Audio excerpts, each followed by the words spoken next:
Good afternoon. Please, everyone, be seated. Thank you so much.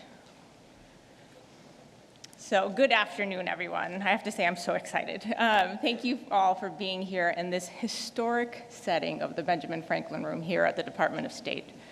I'm Kat Fotovat, the Senior Bureau Official for the Secretary's Office of Global Women's Issues, or SGWE, as we call it here.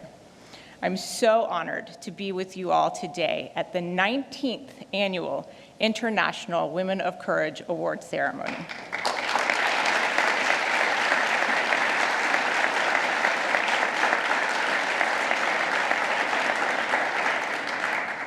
We are so excited to have so many distinguished guests and our courageous awardees. I'm so glad the weather in DC greeted you all with our beautiful cherry blossoms and a million blooms, just like the courage blooming all over the world, inspired by the incredible women we honor here today.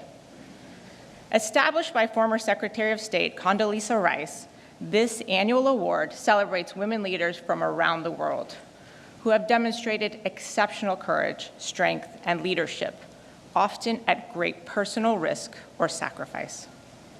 19 years, which is the same age as my son, is a testament to the importance of this award and the work it represents, a clear and powerful statement that the United States strongly supports the participation and protection of women and girls, the defense of their human rights, and their empowerment.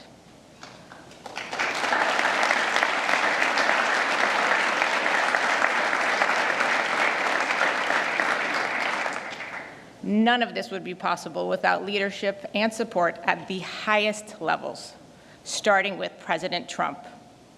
Thank you to First Lady Melania Trump and Secretary Rubio for your deep, long-standing commitment to women and girls globally. We are so thrilled to have so many members of the Cabinet and Congress and their staff here as well. I'm so proud to be here representing SGWE. Our mission has been to promote the rights and empowerment of women and girls globally as a cornerstone of U.S. foreign policy. As President Trump said, when women are empowered to participate in civic and economic life, their communities, their families, and countries are more prosperous, healthy, and safe. My office works across three main areas that, as the Secretary outlined, advances the President's America First vision. Making America safer by ensuring the protection of women and girls from violence, a central part of securing our border, combating terrorism, and fostering global peace and security. Making America stronger by advancing women's meaningful participation in political, peace, and security processes, leading to longer-lasting peace and stability around the world. Making America more prosperous by supporting women's economic empowerment and fostering American investments, innovation, and interest over our strategic competitors. Now, the International Women of Courage Awards highlight the critical role women play in peace and stability. The 8 individuals who you will learn more about in just a moment embody those American values abroad and promote efforts that their countries and regions are more secure. I am pleased now to introduce their stories to you. Please see the screen.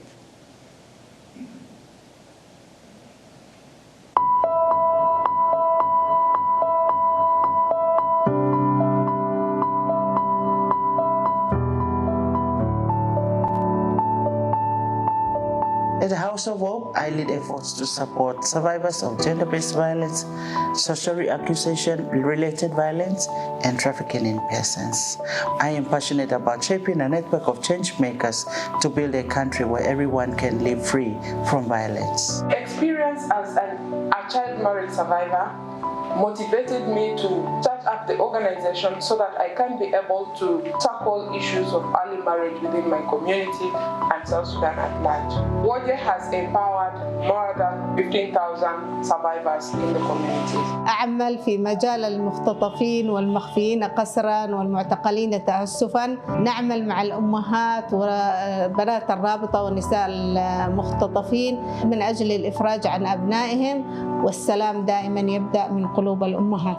Every person with disabilities deserves fair treatment. This is my life work and the mission of my organization. The work continues, but we are confident we have tools.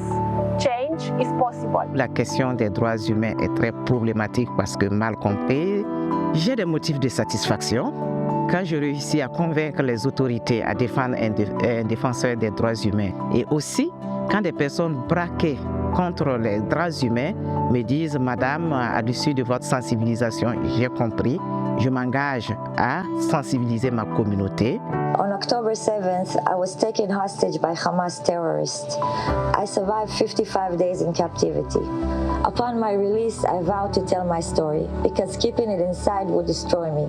Courage for me means standing up for what you believe in. It means being true to your values and choosing hope and love even when faced with darkness. I'm a journalist, and that's how I want people to see myself, and that's how I've made people see myself. The corruption story is unfortunately not going to end, and the impact I want to have is not to change governments. I want systems to change. I want laws to be put in place. I want institutions to be strengthened so that people are not able to abuse them. And that is what we have, as investigative journalists, always fought for, and that's what I will keep fighting for. Conserving Tubataha is ensuring the food security of the country.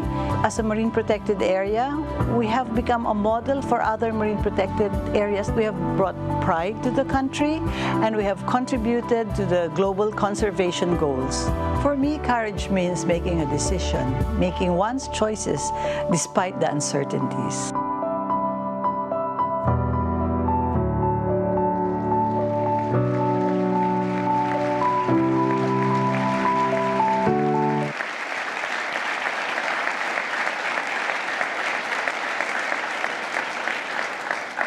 I think you can see the clear courage amongst all these incredible women. Now, it is my distinct honor to introduce, from the great state of Florida, like myself, our Secretary of State, Marco Rubio. Go Gators!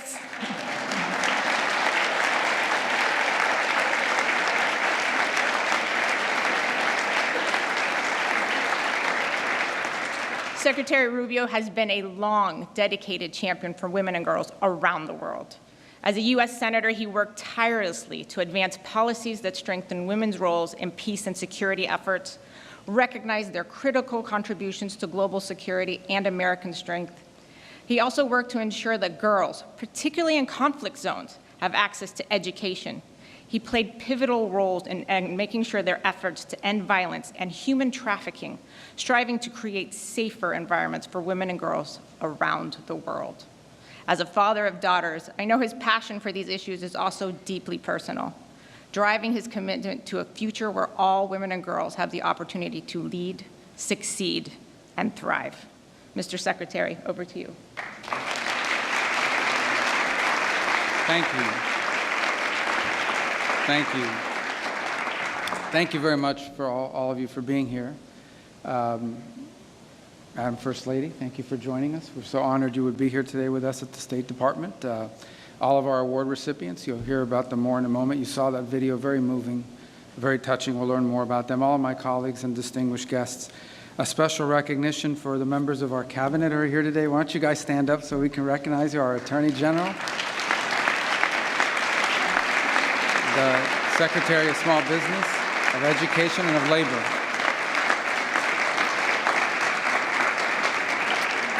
And we're missing Tulsi Gabbard because she's probably spying somewhere right now. So she's busy. But thank you for being here and joining us on this. And good afternoon and welcome to the State Department. This is a beautiful room. We don't use it often enough. But this is an appropriate setting in which to use it. And we're so grateful to be honoring this year's International Women of Courage awardees. This has been going on since 2007 when one of my predecessors, Secretary Condoleezza Rice, instituted this award. And since then, recognized over 200 women for their work promoting peace and prosperity and human rights in communities and in countries across the world. And what we recognize here more than that is not just their work, but the fact that they do so oftentimes at extraordinary risk to themselves, to their families, to their loved ones. Not just important work, but work that took courage. And that's why we recognize 8 women with the International Women of Courage Award here today. I'd briefly like to honor a leader. You saw her a moment ago, Katrina Fotovat. Did I say that right? Katrina, we call her Kat. There. And she's done a great job. Without you and your team putting this together, it would not have been possible. Thank you.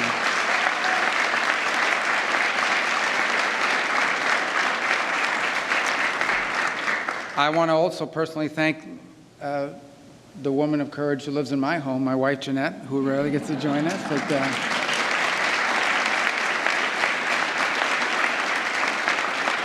And I say that relatively speaking because, courage is, there are challenges with 3 kids under 22 years of age or 23, as you know, especially a 17-year-old that's still in high school, and they had the world figured out. Anyway, thank you, because without her, I would not be able to do this. So we thank you very much and for being here today.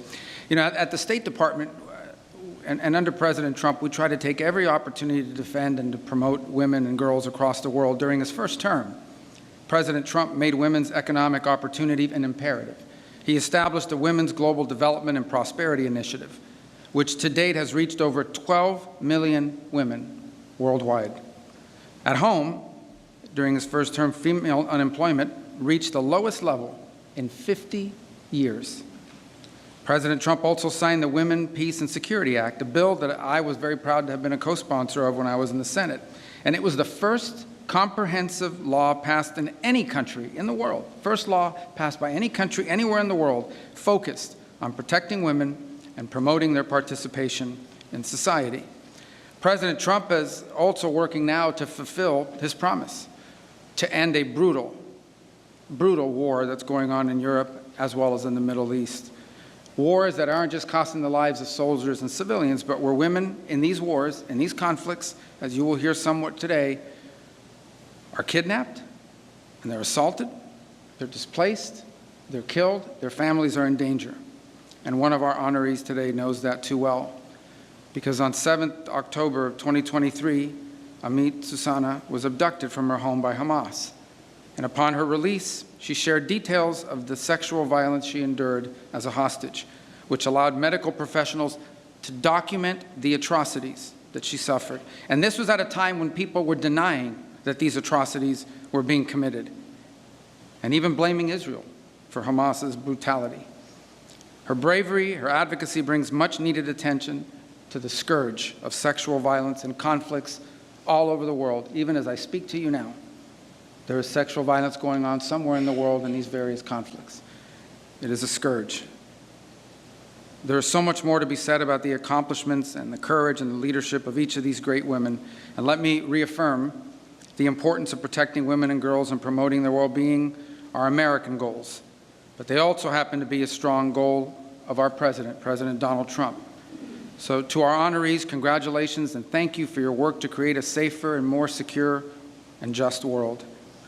In a moment, it'll be my distinct honor to welcome the First Lady of the United States to speak to you. She too is a woman of tremendous courage and a great accomplishment. She's an inspirational leader. Through her Be Best initiative, and her work now advocating the Take It Down Act, she's protected women and girls online and promoted their health and well-being. So, Madam First Lady, thank you so much for being with us today. I look forward to continuing to work with you to promote the well-being and prosperity of Americans. So, ladies and gentlemen, please help me welcome, it's a great honor to welcome the First Lady of the United States, Melania Trump.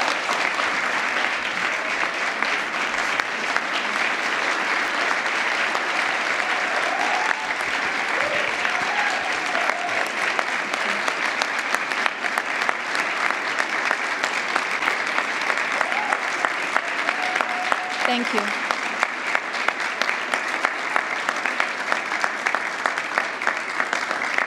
Please sit down, please. Thank you. Good afternoon, and thank you, Secretary Rubio. Throughout my life, I have harnessed the power of love as a source of strength during challenging times. Love has inspired me to embrace forgiveness, nurture empathy, and exhibit bravery in the face of unforeseen obstacles. Today, we celebrate courage, a strength that is based in love. This truth is illustrated through our honorees, who prove that love can inspire extraordinary valor even in the face of vulnerability. Their remarkable stories, a testament to the power of love in practice for family, community, and our world. This is especially evident in places where their passion defies convention and where it has been shown at great personal risk of stigma, persecution, or harm. The courageous Georgiana Pescu, one of our award recipients, exemplifies love in action. Georgiana is a watchdog who defends the dignity of Romanians whose voices cannot be heard. She fearlessly enters facilities designated as care centers to rescue people with disabilities who are unwittingly held captive. In fact, Georgiana usually shows up unannounced and discovers the unimaginable.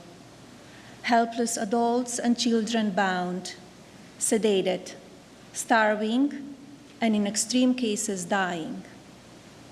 Thanks to Georgiana's brave work, dozens of offenders have been charged with human trafficking, exploitation, and even organized crime. We are honored to join an exceptional assembly of brave women who have shown their love and refuse to let fear or hardship define them. Their collective achievements and dedication move us all. Let us also take a moment to acknowledge those who persist in their struggles. For each of them, love serves as a powerful catalyst, instilling in a profound sense of purpose in their endeavors. To the women who are driven to speak out for justice, even though their voices are trembling. To the women who are motivated to rise up for their community when others remain indifferent. To the women who feel compelled to heal wounds caused by hatred and cherish peace. The 2025 International Women of Courage Award recipients came from diverse backgrounds and regions. Yet, love transcends boundaries and territories. It is a universal language. Their courage propels us of humanity forward by advocating to end violence against women and girls, promoting democratic governance, defending human rights, championing education, and fighting injustice. Through their efforts, they instigate progress for all of humanity. These extraordinary women illuminate the transformative power of love in shaping our world.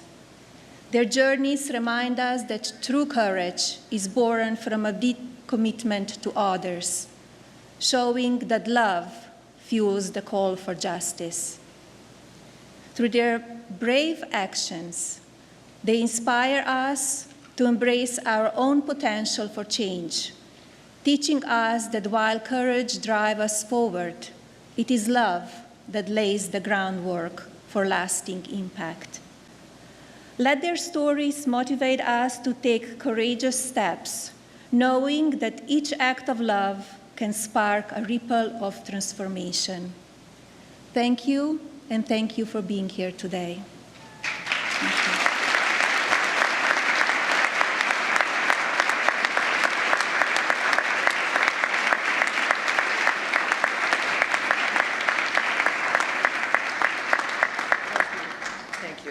Thank you. Beautiful remarks, weren't they? Just lovely. Thank you, everyone. I'm Tammy Bruce. I'm the spokesperson for the U.S. State Department. You guys are also great. Great looking room here. And it's an honor and a pleasure to be here with all of you. So good afternoon, Madam First Lady, Secretary Rubio, Mrs. Rubio, and distinguished guests. Today we celebrate the extraordinary achievements of 8 women from across the globe who have demonstrated unparalleled courage, resilience, and leadership in the face of adversity. These remarkable individuals have shown us that courage knows no boundaries and that the strength of the human spirit can overcome even the most daunting challenges. As we honor these exceptional women, we are reminded of the importance of their work and the impact these women have had on their own communities and beyond. Their stories inspire us to continue striving for a world where every woman and girl can live free from fear, discrimination, and violence. We are deeply grateful for their contributions and for the example that they set for future generations.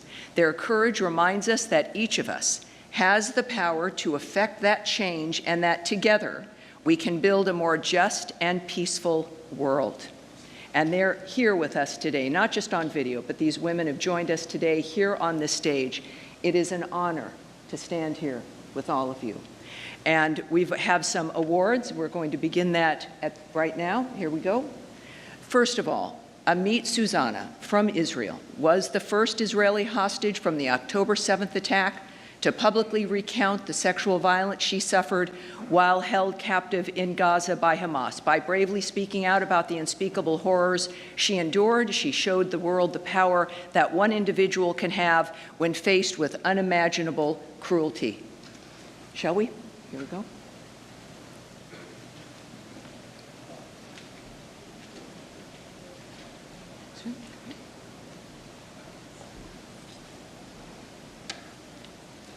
Amit Susanna.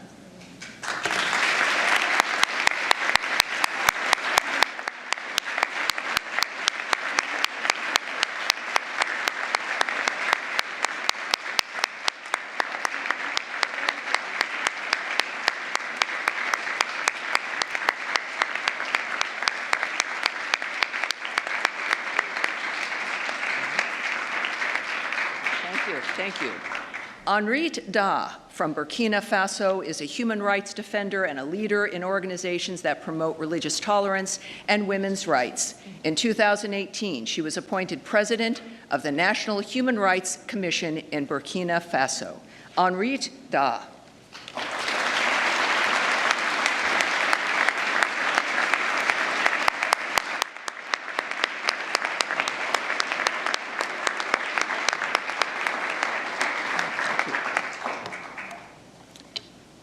Major Valina Higa from Papua New Guinea is a key figure in combating trafficking of and violence against women for over a decade. Her efforts have caused systemic changes in her country and have helped protect the most vulnerable people. Valina Higa.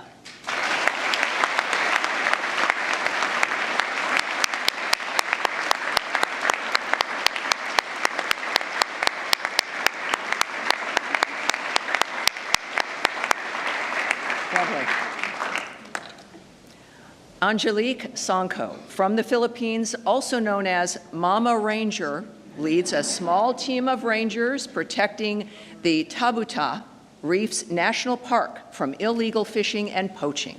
Her work on maritime law enforcement includes a passion for rehabilitation and conservation. Under her leadership, the reef has seen dramatic decreases in trespassers in that protected area. Angelique Sanko. Mama Ranger. Okay. Yes.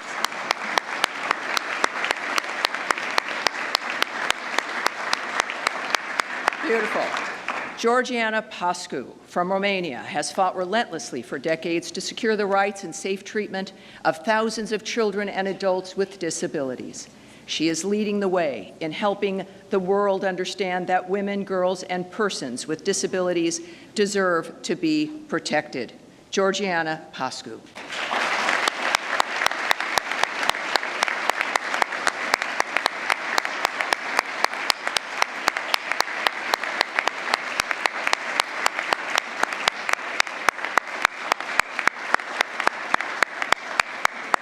Beautiful.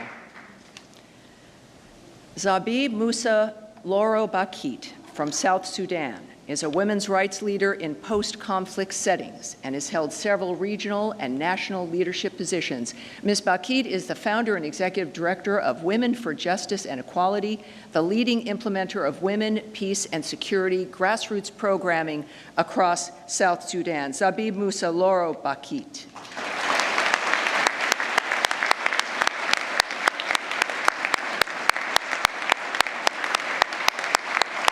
Woo!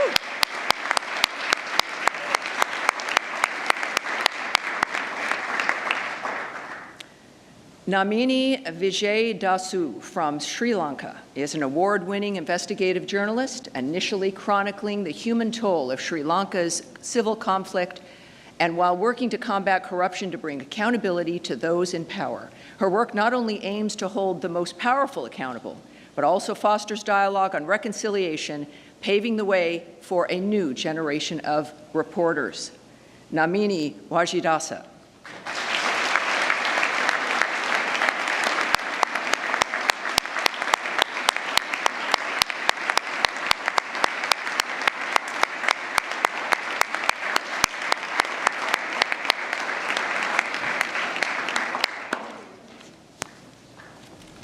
Ahmad El-Salam Abdullah Abdo El-Haj from Yemen continues to be a powerful voice in bringing international attention to the plight of thousands of Yemeni detainees and their families. Ms. Haj and her organization, the Abductees Mothers Association, has played a pivotal role in documenting the abductions of over 9,500 people and securing the release of 950 forcibly disappeared individuals.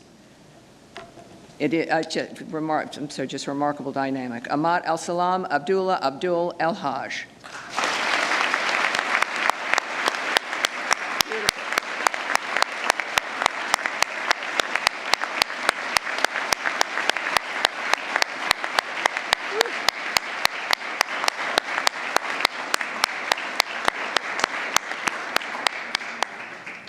Thank you, everyone. Beautifully done. Thank you. Thank you very much. And now, if I may, furthering here, I have the distinct honor of honoring once again and welcoming Amit Susanna from Israel to the podium to speak with you a bit more, providing her remarks about her journey. Amit.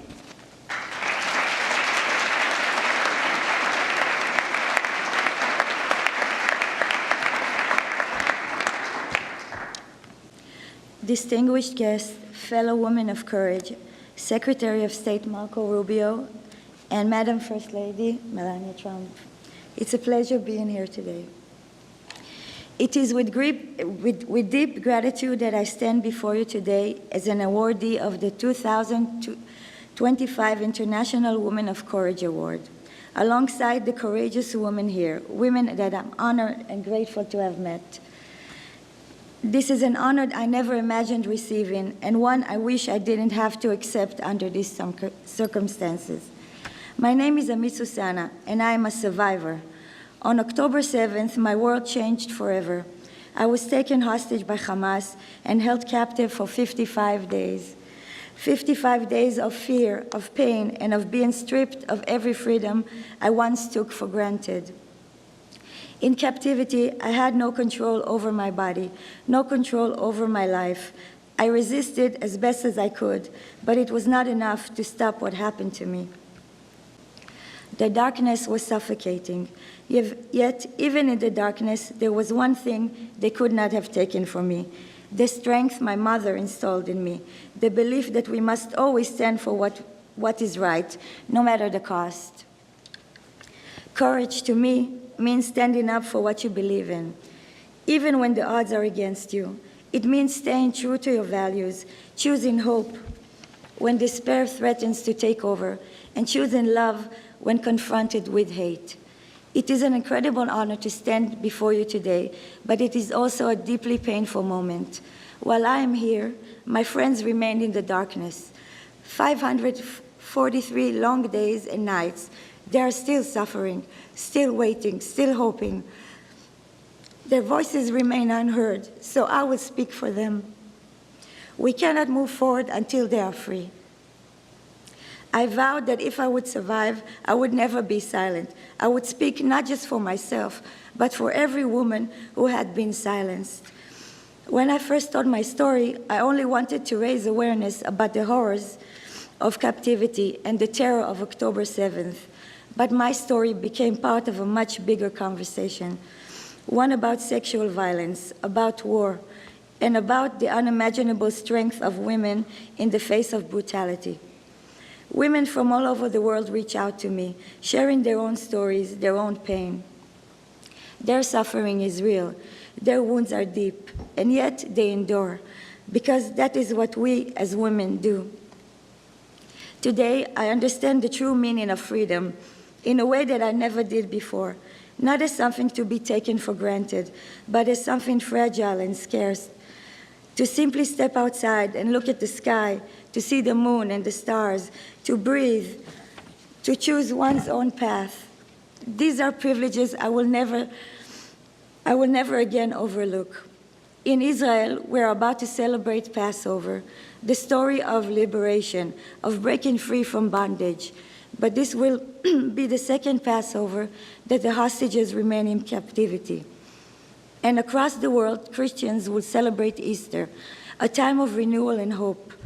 But for too many families, there is no renewal, only waiting, only longing. They fear for what their loved ones are enduring and whether they will ever get to see them again. I accept this award not for myself, but in the name of all the brave women of Israel, the women who endure, who led, who refused to break. Women are stronger. We are the stronger gender, not because we do not feel pain, but because we rise from it, because we fight, not just for ourselves, but for those who cannot fight for themselves. Sorry? 1 minute.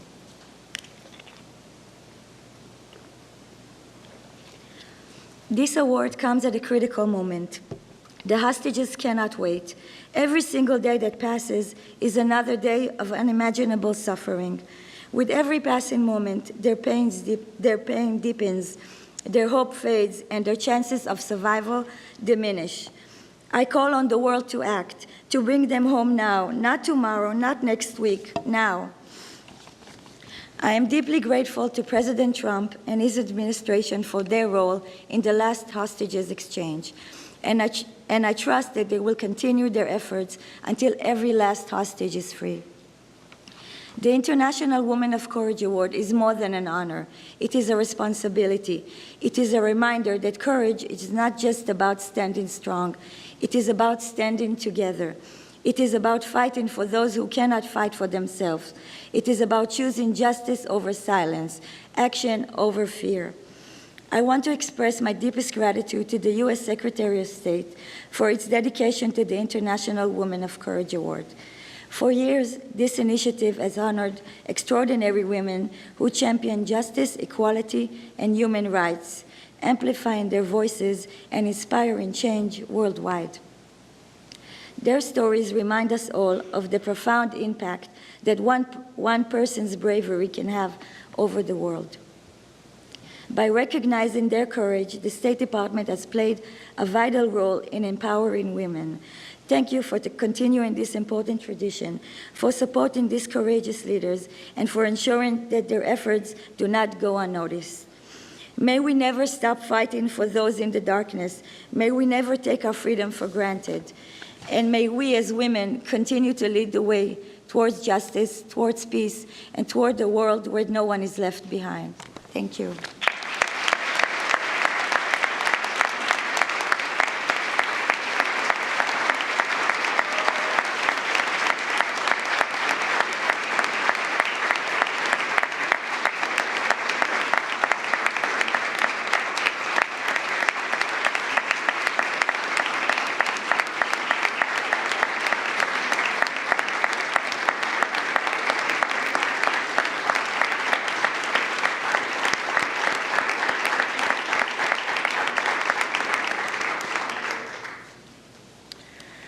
Thank you, Amit, for those incredibly powerful remarks.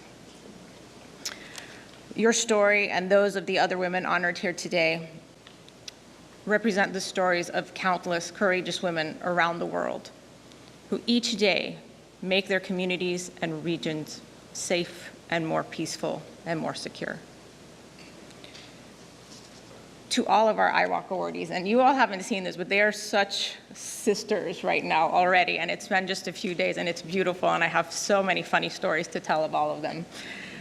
To all of our IWOC awardees, Henrit, Amit, Major Valina, Angelique, Georgiana, Zabib, Namini, and Ahmad, Your tireless, courageous, inspiring work drives us forward.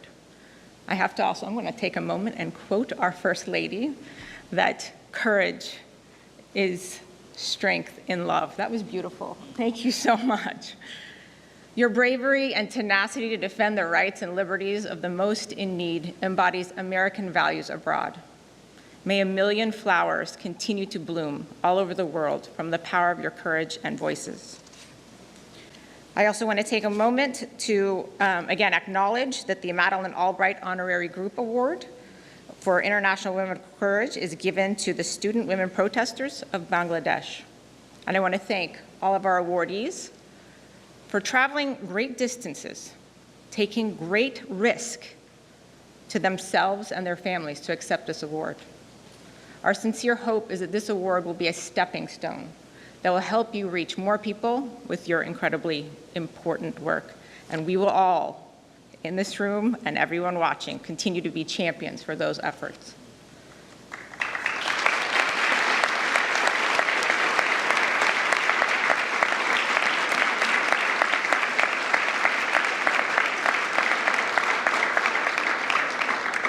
In closing, I want to again thank our First Lady, our amazing First Lady, Mrs. Melania Trump. Please, another round of applause.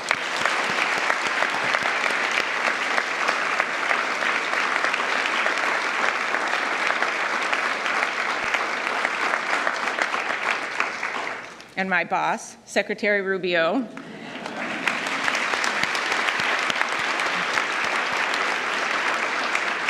And Mrs. Rubio for generously hosting today's ceremony.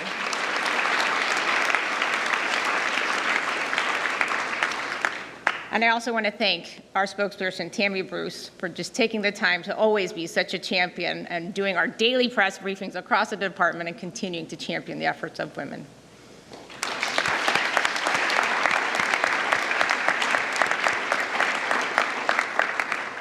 I also want to thank the First Lady's team, as well as Councilor Needham's team, the Assistant Secretary Exner's team, for all their efforts in making today possible.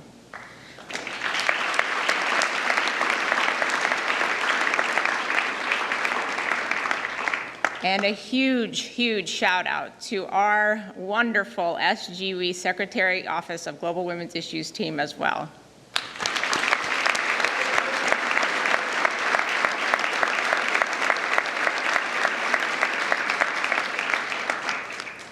And finally, I want to extend our wonderful thanks to our Bureau of Education and Cultural Affairs for their continued partnership on the IWalk program, especially our International Visitors Program, for all your steadfast collaboration.